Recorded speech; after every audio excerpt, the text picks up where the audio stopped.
Current affair का एक topic है पुरस्कार।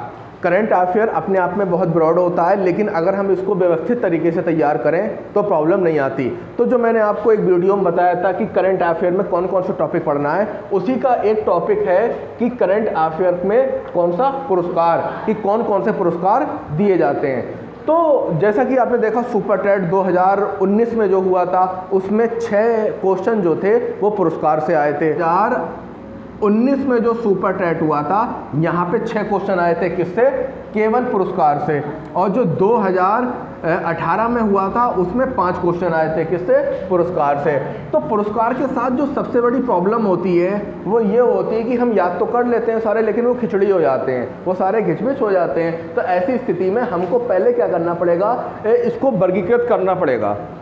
वर्गीकृत का मतलब कि ऑल ओवर जितने पुरस्कार होते हैं ये 8 प्रकार के होते हैं। पहला कौन सा? विश्व के पुरस्कार, पूरे विश्व में जो भी पुरस्कार दिए जाते हैं। दूसरे फिल्म पुरस्कार, फिल्म का मतलब पूरे विश्व के, पूरे भारत के, ये फिल्म पुरस्कार आ गए। इसके बाद सौंदर्य प्रतियोगिताएं, सौंदर्य प्रतियोगिताएं आप जानते हैं मिस यूनिवर्स हो गया, मिस वर्ल्ड हो गया। इसके बाद राष्ट्रीय पुरस्कार जो हमारे देश में दिए जाते हैं, और इसके बाद साहित्य में, इसके बाद साहित्य में पुरस्कार, और इसके बाद पर्यावरण। आजकल जैसा कि आप देख रहे हो कि सबसे बड़ी जो प्रॉब्लम है वो पर्यावरण की है। पर्यावरण की प्रॉब्लम क्या है? जो भी आफतें आ रही हैं, प्रॉब्लम्स आ रही हैं, उसके पीछे रीजन क्या है? पर्यावरण। जैसे ग्लेशियर पे लग रहे हैं, तो जब ग्लेशियर पे लग रहे हैं तो समुद्र का जलस्तर बढ़ रहा है, तो इससे काफ़ी जो समुद्र किनारे जो देश हैं उनको प्रॉब्लम खड़ी हो रही है। इसके अलावा खेल, और 8वां जो है वो अन्य। 8वां क्या है? अन्य पुरस्कार। ये अन्य पुरस्कार आपको इसके बाद में पढ़ाए जाएंगे क्योंकि वहाँ जगह नहीं बची है। तो अब हमें करना क्या है, करंट अफेयर का जो पुरस्कार टॉपिक तैयार करना है, तो पहले अपने उंगलियों पे 8 फोल्डर बनाना है। नंबर 1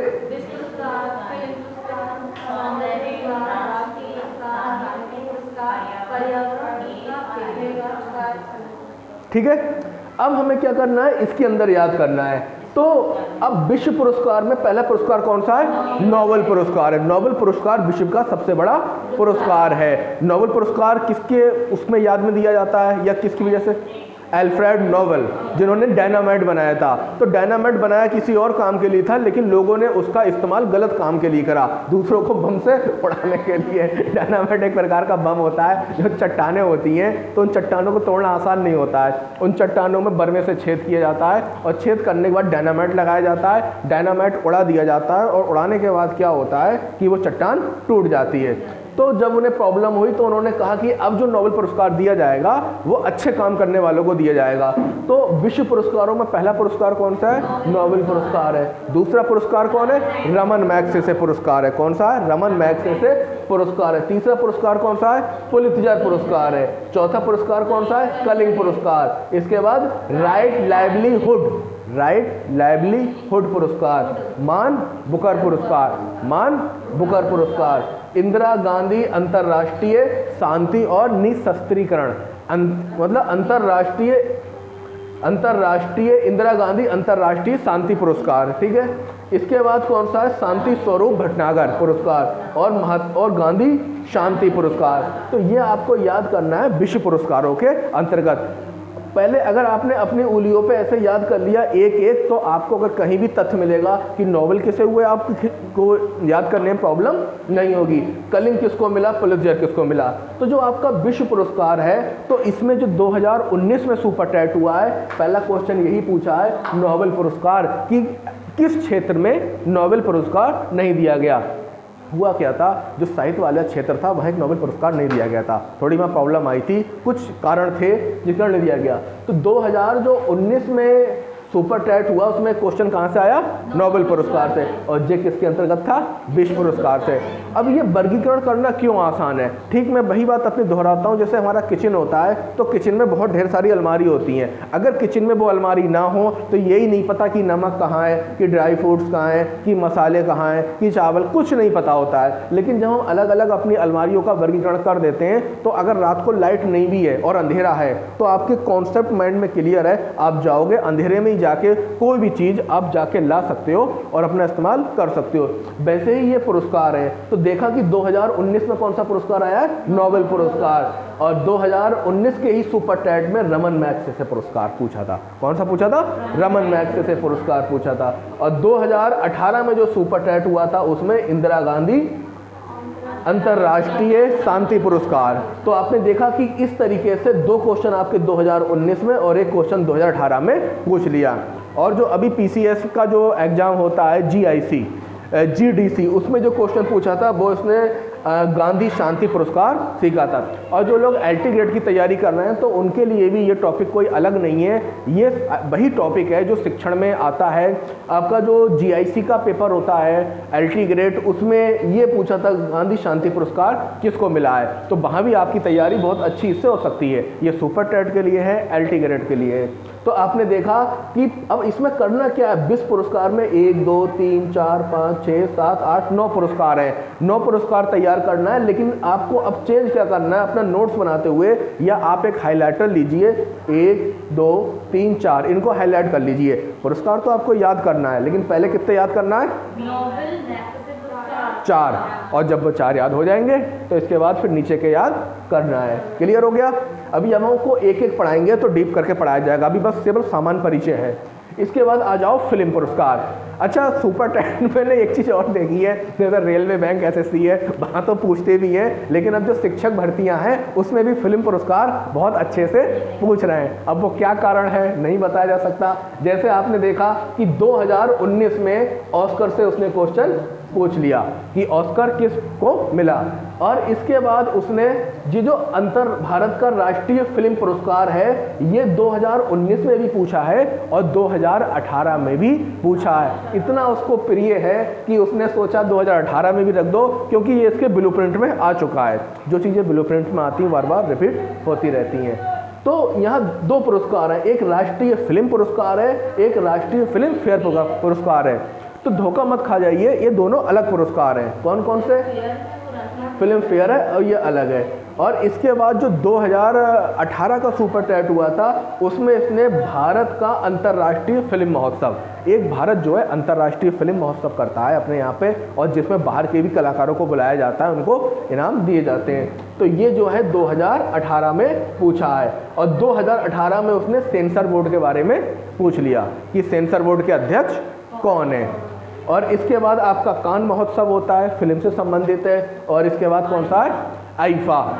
मैं अपनी बात फिर दोहराता हूँ कि ये पुरस्कार याद करने का एक ही व्यवस्थित तरीका है। सबसे पहले आप ये याद कर लें कि ये 8 प्रकार के होते हैं, और 8 प्रकार में भी विश्व पुरस्कारों के अंदर कौन कौन है, फिल्म पुरस्कारों के अंदर कौन कौन है, सौंदर्य पुरस्कारों के अंदर कौन कौन है। अगर आप ऐसा करेंगे तो कुछ भी खिचड़ी नहीं होगा, और जब आप परीक्षा हॉल में बैठे होंगे तो कतई आपको क्लियर ध्यान आ जाएगा।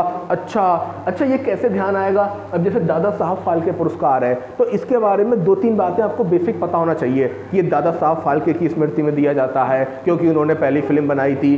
तो इसी प्रकार से ऑस्कर पुरस्कार है, ये क्यों दिया जाता है। वही चीज़ है कि अगर आप डायरेक्ट इसका याद करेंगे ऑस्कर पुरस्कार इन्हें मिला, आप भूल जाएंगे। आपको ये करना पड़ेगा ऑस्कर क्या है, ये कब से दिया गया। जैसे मैंने बताया था, मैं आपको कत और कथवतु प्रत्यय पढ़ा रहा था। अगर आपने कत और कथवतु प्रत्यय पढ़े तो आप भूल जाएंगे, लेकिन अगर आपको 3 बात ध्यान रहेंगी कि जो कत और कथवतु प्रत्यय होता है वो किसके साथ लगते हैं, वो लगते हैं भूतकाल के साथ में। उसकी क्या संज्ञा होती है, निष्ठा संज्ञा होती है, और निष्ठा का अर्थ होता है समाप्ति। निष्ठा का अर्थ होता है समाप्ति। क्या होता है, समाप्ति करना। तो जब आपको ये कत और कथवतु प्रत्यय स्पष्ट हो जाता है तब आप उसके बारे में बहुत अच्छे से याद कर सकते हैं। अब पता लगा कत कथवतु में कन्फ्यूजन हो गया, आगे तुम्हारे एक आध में कन्फ्यूजन और हो गया। तो अब आपने देखा कि यहाँ पे आपका 1 2 3 4 पुरस्कार यहाँ से भी उसने 2 साल में सुपर टैट में पकड़ लिए। इसके बाद आ जाओ सौंदर्य प्रतियोगिताएं। सौंदर्य प्रतियोगिताएं कौन कौन सी हैं, सौंदर्य प्रतियोगिताएं मिस यूनिवर्स। ये मिस यूनिवर्स क्या होता है, किसे मिलता है। अगर वर्ल्ड की बात करें तो फिर मिस वर्ल्ड क्या होता है बताइए बताओ जी।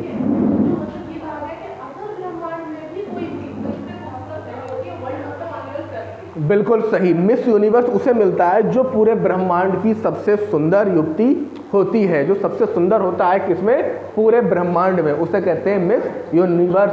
अब इसके बाद होता है मिस वर्ल्ड। मिस वर्ल्ड होता है केवल दुनिया में, दुनिया का मतलब पूरे उसमें विश्व में, विश्व का मतलब जितने महाद्वीप हैं, जितने महाद्वीप हैं उसमें जो सबसे सुंदर होगा उसको क्या कहेंगे, मिस वर्ल्ड।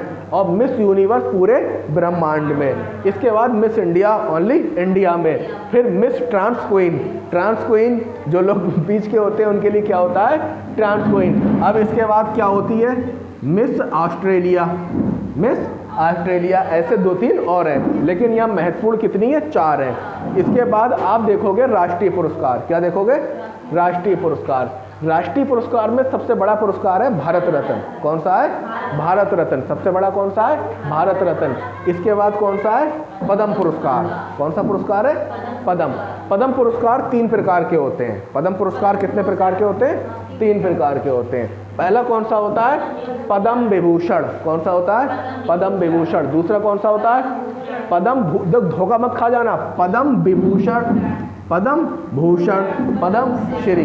ये तीनों अपनी अपनी कैटेगरी के पुरस्कार होते हैं। जब आपको डीप पढ़ाया जाएगा तो ये बताया जाएगा कि पद्म विभूषण किसे मिलता है, पद्म भूषण किसे मिलता है, पद्म श्री किसे मिलता है।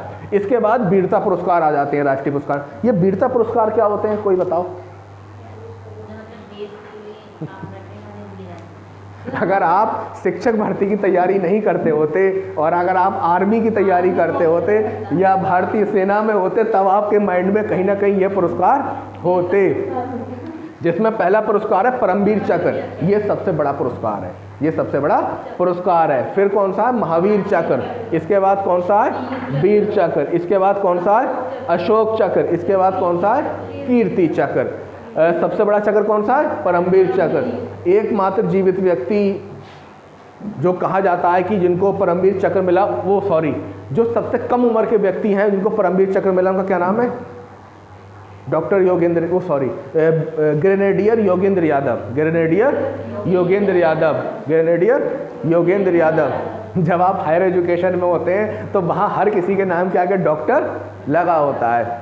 तो यहाँ पे ऐसा नहीं है, जो आपकी ये सेना है यहाँ पे ब्रिगेडियर होते हैं, एक होते हैं ग्रेनेडियर। ग्रेनेडियर जो ग्रेनेड फेंकते हैं, छोटा बम टाइप का होता है। तो ये ग्रेनेडियर आपके योगेंद्र यादव को मिला है। जब आपको डीप तरीके से पढ़ाया जाएगा तो बताया जाएगा। इसके बाद कौन सा हो गया, अशोक चक्र। कौन सा, अशोक चक्र। और इसके बाद कीर्ति चक्र। इसके बाद कीर्ति चक्र। ठीक है, तो अब इसके अलावा पुरस्कार ही नहीं है। अब आपने मोटा फोल्डर बनाया, एक भारत रत्न वाले, जैसे भारत रत्न, पद्म विभूषण, पद्म पुरस्कार और वीरता पुरस्कार। कितना गेम आसान हो गया।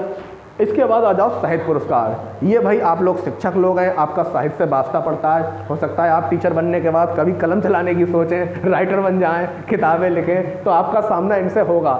अब ये महत्वपूर्ण पुरस्कार है जिसमें आप देखिए कि साहित्य में पहला पुरस्कार है ज्ञानपीठ पुरस्कार। सबसे बड़ा पुरस्कार है, जो साहित्य के क्षेत्र में बहुत अच्छा काम करता है उसे ज्ञानपीठ पुरस्कार मिलता है। इसके बाद व्यास सम्मान। ये 2018 में जो सुपर टेट हुआ था उसमें ये क्वेश्चन पूछा सकता है कि व्यास सम्मान, भाई जैसे 2022 चल रही है तो ऐसे ही क्वेश्चन पूछेगा 2022 का व्यास सम्मान किसे मिला। कि भारत भारती ये सम्मान पूछा है 2019 में, 2019 में, ये 2018 में, 2019 में क्या पूछा है, भारत भारती पुरस्कार, भारत भारती पुरस्कार। इसके बाद सरस्वती पुरस्कार। कौन सा है, सरस्वती। ये सब पुरस्कार अपने मतलब जैसे आप देखो कि साहित्य है, साहित्य में भी कैटेगरी होती है कई, तो उन कैटेगरी में दिया जाता है मूर्ति देवी पुरस्कार एविल, ये गणित के लिए है, एविल पुरस्कार। मैन बुकर पुरस्कार, मैन बुकर पुरस्कार जो है ये 2 प्रकार के हैं, एक आपका राष्ट्रीय और एक अंतर्राष्ट्रीय। इसके बाद साहित्य अकादमी, साहित्य अकादमी के 2 हैं, एक साहित्य अकादमी है और एक साहित्य अकादमी फेलोशिप है, कभी कभी फेलोशिप देते हैं। इसके बाद आप आ जाओ सरला पुरस्कार। कौन सा, सरला पुरस्कार। राष्ट्रीय कवि प्रदीप पुरस्कार, राष्ट्रीय कवि प्रदीप पुरस्कार। फिर इसके बाद कौन सा है, महात्मा गांधी राष्ट्रीय पत्रकारिता पुरस्कार। ठीक है, अब इसके बाद आ जाओ पर्यावरण के पुरस्कार। पर्यावरण के पुरस्कार अब अच्छे से पूछने लगा है। इसमें आप देखो तो आपने देखा कि सुपर टैट जो है 2019 में भारती पूछा और 2018 में व्यास सम्मान पूछा। पर्यावरण में कौन सा है? भारतीय जैव विविधता पुरस्कार। भारतीय जैव विविधता मैंने आपको बताया था क्या होता है, क्या होता है जैव विविधता? जहाँ बहुत ढेर सारी वनस्पतियाँ पाई जाएं, वो भी बहुत विभिन्न प्रकार के, जैसे उष्णकटिबंधीय जंगल होते हैं उसमें विभिन्न प्रकार के पेड़ होते हैं, विभिन्न प्रकार के जीव जंतु होते हैं। जैसे आपने देखा होगा कि कहीं पे बहुत ज़्यादा घनत्व के साथ वनस्पति, जैसे ऊटी मैंने बताया था, ऊटी थी तो ऊटी जो है वो केरल के आसपास है, तो इस तरीके से वो क्या है, एक जैव विविधता हॉटस्पॉट है। आपको पढ़ाया था यूपी टैट में जैव विविधता के 3 हॉटस्पॉट हैं भारत में। कौन से? पहला कौन सा है? ये अगर भारत है तो जैव विविधता के जो 3 हॉटस्पॉट हैं, पहला है ये पश्चिमी घाट। पहला कौन सा है? पश्चिमी घाट। दूसरा कौन सा है? पूर्वी हिमालय। दूसरा कौन सा है? पूर्वी हिमालय। तीसरा कौन सा है? उत्तरी हिमालय। तीसरा कौन सा है? उत्तरी हिमालय। यहाँ वनस्पतियाँ बहुत ज़्यादा घनी हैं और आपस में जुड़ी हुई हैं। विभिन्न प्रकार के जीव जंतु, विभिन्न प्रकार की वनस्पतियाँ यहाँ पर पाई जाती हैं। इसके बाद आप आ जाओ ये विश्व खाद्य पुरस्कार, विश्व खाद्य पुरस्कार, ग्रीन ऊर्जा पुरस्कार, ग्रीन ऊर्जा पुरस्कार। ये क्या लिखा है? विश्व ऊर्जा पर्यावरण नेतृत्व पुरस्कार, जो इस समय मोदी जी को मिला है। अभी मैं ये नहीं बता रहा हूँ ये पुरस्कार किसे मिले, अभी हमारा क्या है, केवल वर्गीकरण है। ये क्या है? केवल वर्गीकरण है। इसके बाद हम ये जानेंगे ये पुरस्कार किसको। ये मत घबराओ कि हमको सुपर टैट में इतने पुरस्कार याद करना पड़ेंगे। अगर मोटे तौर पे ये कितने हो सकते हैं, लगाओ हिसाब, गिनो कितने, ये लगभग 55-60 के लगभग हैं। कितने? ये 55-60 आपको नहीं पढ़ने हैं। इसकी रणनीति क्या रहेगी? शुरू में आपको 20 पुरस्कार बहुत अच्छे से पढ़ने हैं और जब आपको समय मिलेगा तो आपको 10 पुरस्कार और पढ़ने हैं, फिर आपके 30 पुरस्कार हो गए। जैसे जैसे समय मिलेगा आप डीप में चले जाएंगे। लेकिन मूर्खता क्या होती है कि इसी को 100% तैयार कर लिए एक तरफ से, जो इंपॉर्टेंट है वो पहले तैयार करो, क्योंकि नोट्स तो अपडेट किया जा सकता है ना, लेकिन समय दोबारा लौट के नहीं आ सकता। तो अब आपने देखा कि ये हो गया अभयारण्य लाइफ।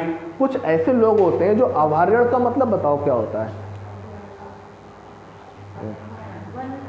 वेरी गुड, वन्य जीव अभयारण्य।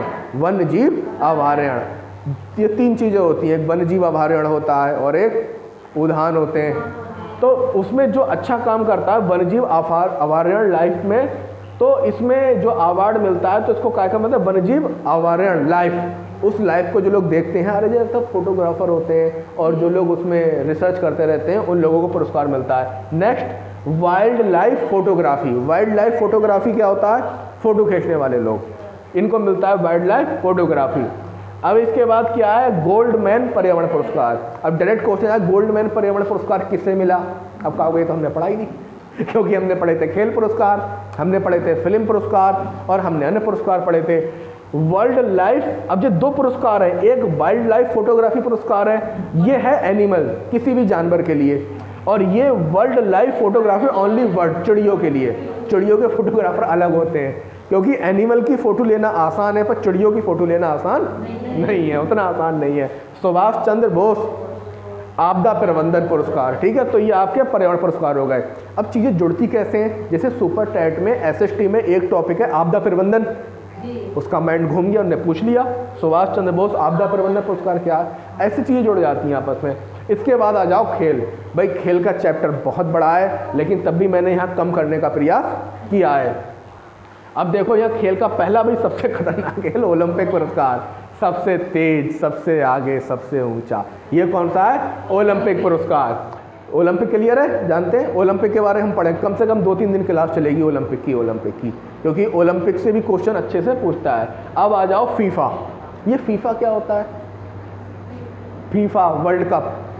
फीफा वर्ल्ड कप किस खेल संबंधित है? फीफा वर्ल्ड कप किस खेल से संबंधित है? अच्छा ये बताइए, दुनिया का सबसे बड़ा खेल और उसके सबसे बड़े प्रशंसक, सबसे ज़्यादा, किसने कह दिया क्रिकेट सबसे बड़ा खेल है? फुटबॉल। विश्व का सबसे बड़ा खेल फुटबॉल, सबसे ज़्यादा चाहने वाले फुटबॉल, सबसे ज़्यादा बड़े प्रशंसक फुटबॉल और सबसे ज़्यादा लोकप्रिय खेल जो है वो है फुटबॉल। उस फुटबॉल का सबसे बड़ा कप है फीफा वर्ल्ड कप। कौन सा है? FIFA world cup. जो 2018 का जो क्वेश्चन आया है सुपर टैट में, डूरंड कप किससे संबंधित है, तो वो फुटबॉल से संबंधित है, डूरंड कप। अब आपको इसमें कप भी पढ़ाने पड़ेंगे सारे। मैं कह रहा हूँ खेल तो खेल के बारे में जानकारी करना है, प्लस उनके पुरस्कार कौन कौन से हैं। तो पहला क्वेश्चन यहाँ से आया है 2018 में, 2018 में डूरंड कप किससे संबंधित है? किससे? फुटबॉल से। और फुटबॉल का मतलब किससे? FIFA world cup. ठीक है। इसके बाद राष्ट्रमंडल खेल। ये राष्ट्रमंडल खेल क्या होते हैं? आपने सुना होगा दिल्ली में बहुत बड़ा घोटाला हुआ था, कलमाडी का नाम आया था, जो आपकी कुर्सी जो थी वो उसने किराए पे ली थी 400-400 रुपए की, 200-200 रुपए की, पता नहीं किस हिसाब से किया था, बहुत बड़ा घोटाला किया था। ये राष्ट्रमंडल खेल थे। ये राष्ट्रमंडल खेल क्या होते हैं?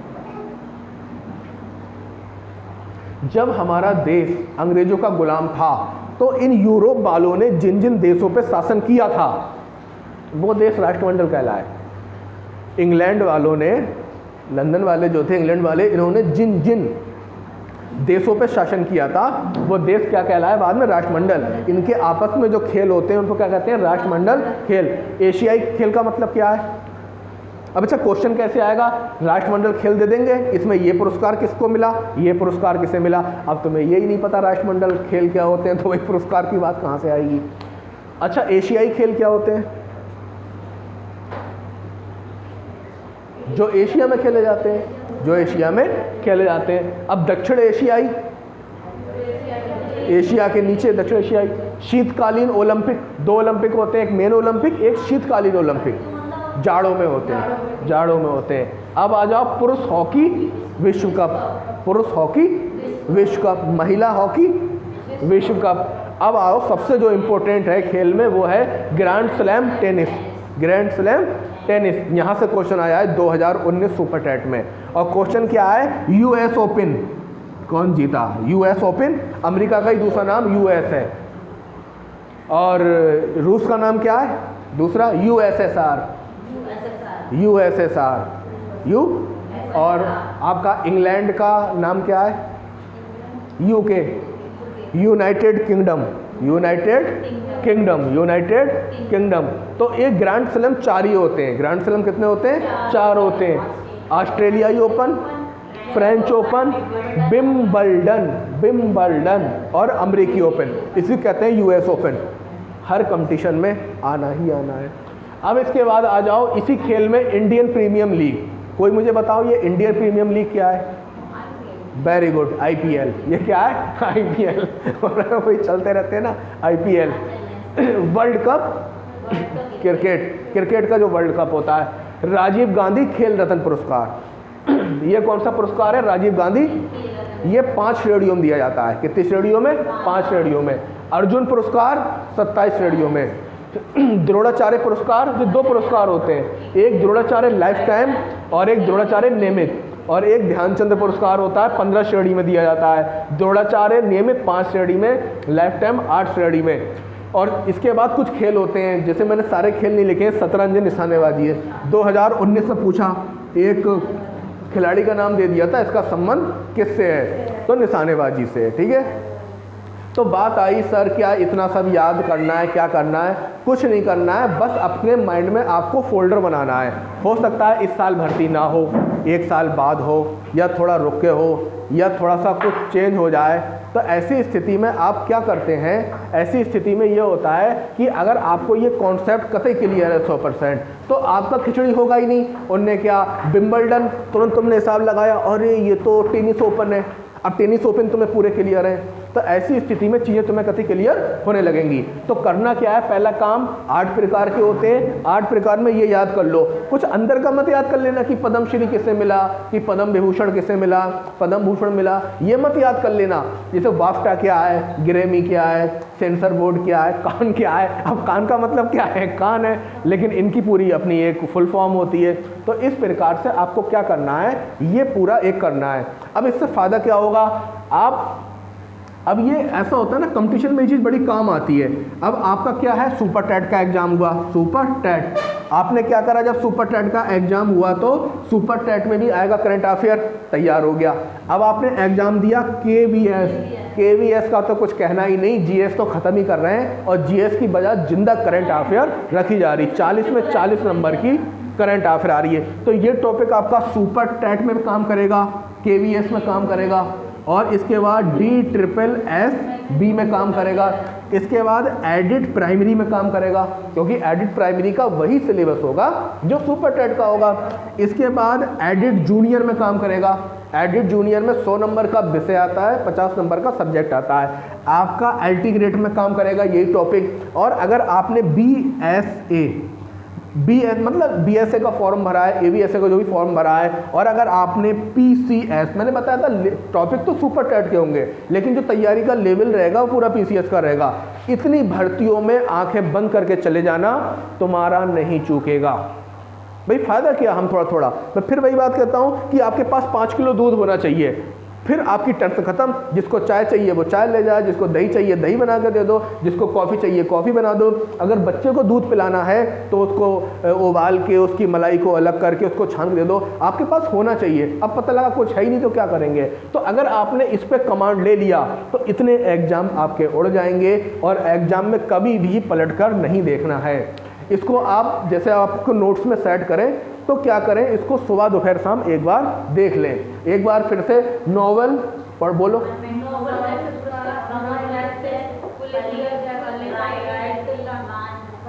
कलिंग पुरस्कार, राइट, लाइवलीहुड, मान बुकर, इंदिरा गांधी। अब हमको करना है 3 लेयर में इसकी तैयारी करना है। कितनी लेयर में? 3 लेयर में। पहली लेयर में क्या तैयार करना है?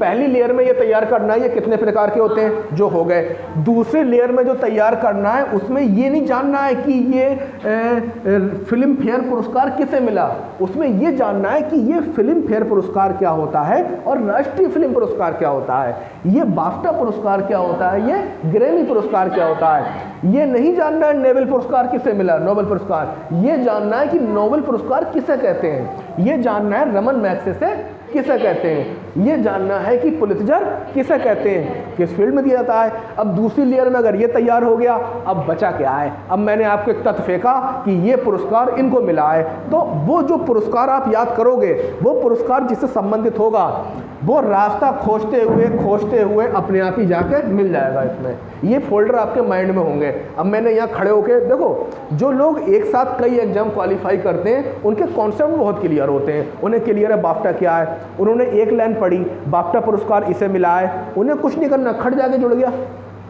बाफ्टा में। अब उसने कहा अच्छा ये बताओ सरला पुरस्कार किसे मिला है, उसे कुछ नहीं करना, उन्होंने सरला में जाके जोड़ दिया। अब जिसे ये ही नहीं पता ये क्या है, ठीक उसी तरीके से जैसे अगर मैं इसको साफ कर दूं, अगर मैं इसको यहाँ से साफ कर दूं और आपसे कहूँ आप इन्हें याद करो, बस सारे स्टूडेंट यही गलती कर रहे हैं। वो क्या कर रहे हैं, बस याद करने में लगे हुए हैं। और इसको अगर कर दें तो और अच्छा रहेगा, ये ताकि अंतर ही ना पता लगे। तो ये सारे पुरस्कार हैं और ये आपके सारे एग्जाम में तैयार होंगे। अब जो हम नेक्स्ट क्लास पढ़ाएंगे तो उस क्लास में क्या करेंगे, एक एक पुरस्कार लेके चलेंगे। हम इसको ज़्यादा नहीं, 1 हफ्ते में पूरा ख़त्म कर देंगे। 8वां जो हेडिंग था अन्य पुरस्कार। अन्य पुरस्कार का मतलब कुछ ऐसे पुरस्कार होते हैं जो विविध क्षेत्रों में होते हैं, उसको हम क्या करते हैं, अन्य पुरस्कार। जिसमें पहला पुरस्कार है स्मार्ट सिटी पुरस्कार। ये क्वेश्चन सुपर टेट में आया है कि स्मार्ट सिटी कौन सी है। हर कंट्री पूछा जा रहा है कि स्मार्ट सिटी का पुरस्कार किसे मिला है या सबसे स्वच्छ शहर कौन सा है। तो ये क्या है, स्मार्ट सिटी। ये आपको देखना है कि भारत में स्मार्ट सिटी कौन सी है। दूसरा है ई पंचायत। आजकल पंचायतें हैं, सारा काम ऑनलाइन हो रहा है, सारे प्लेटफॉर्म ऑनलाइन हो रहे हैं। तो क्वेश्चन है ई पंचायत का अवार्ड किसे मिला है। इसके बाद डिजिटल इंडिया। डिजिटल इंडिया का अवार्ड किस राज्य को मिला है। अब भाई डिजिटल इंडिया कहा तो इंडिया को तो मिलेगा नहीं क्योंकि इंडिया आ गया, तो इंडिया के किस राज्य को डिजिटल होने का अवार्ड मिला है। फिर भारत रत्न डॉक्टर अंबेडकर पुरस्कार, भारत रत्न डॉक्टर अंबेडकर। अच्छा तुम्हारे काम का कौन सा है, ये वाला अंतर्राष्ट्रीय। देखो तुम शिक्षक हो, तुम्हारा सामना किससे होना है, वो एक ही शैतान बच्चों से। तो सीधी सी बात है कि तुम्हारा ये कौन सा है, अंतर्राष्ट्रीय बाल शांति पुरस्कार, अंतर्राष्ट्रीय बाल शांति पुरस्कार। इसके बाद एशिया गेम चेंजर पुरस्कार। एशिया में कई लोग ऐसे हैं गेम चेंज कर दिया, जैसे सोनम वांगचुक। सोनम वांगचुक। भारत सारी टेक्नोलॉजी लेता है दूसरे देशों से, लेकिन सोनम वांगचुक अपनी टेक्नोलॉजी दे रहे हैं दूसरे देशों को। ग्लेशियर, आज जो पूरे विश्व की प्रॉब्लम है वो है ग्लेशियरों का पिघलना, पर सोनम वांगचुक जो हैं वो ऐसी टेक्नोलॉजी दे रहे हैं कि उन्होंने स्विट्जरलैंड में ग्लेशियर बनाए। ये सोनम वांगचुक वही है जो 3 इडियट मूवी बनी थी, ये इन्हीं के ऊपर बनी हुई थी। तो ये हो गया एशिया गेम चेंजर पुरस्कार, राष्ट्रीय शिक्षक पुरस्कार, ये आपका काम का है। इसके बाद स्वच्छता ही सेवा है, ये पुरस्कार किसे मिला है। इस प्रकार अन्य पुरस्कारों में आपके ये पुरस्कार हैं।